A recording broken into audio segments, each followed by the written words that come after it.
When the leader of Iran says death to America, why doesn't that concern you? That's a chant. And by the way, I want to be very clear. Why are they chanting death to America? Why are they chanting that? That's kind of a random thing. Like, I don't because wake they up want one day Americans and go like, dead.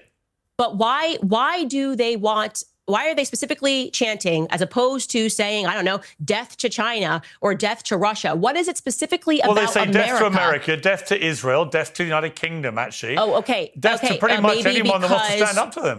Could have had something to do with our actions in the Middle East is why I'm saying that we need a change in foreign policy. It maybe has something to do with just like killing 1 million Iraqi civilians, okay, because Bibi Netanyahu got on a congressional stage and said there are weapons of mass destruction, and we took that to the bank, and there actually were no weapons of mass destruction, so we just killed 1 million. It could have something, I could be crazy, it could have something to do with our actions in the Middle East, the fact that we have 2,000 troops stationed in Syria right now under the guise of saying that we're fighting ISIS, while at the same time we know that Bibi Netanyahu funded the al-Qaeda adjacent front because he wanted to overthrow Syria. And they, again, expand their borders, immediately take on territory and sell us absolute nonsense. We're talking about funding Hamas. Bibi Netanyahu funded Hamas. There is footage of Bibi Netanyahu saying this stuff on camera. So it's just so ridiculous to me to pretend that they're in some predicament, that they may be eradicated soon, which is why they have to keep funding all of these terrorist groups and then pretending that they're victims of terror, when in fact they are the people that are imparting it worldwide.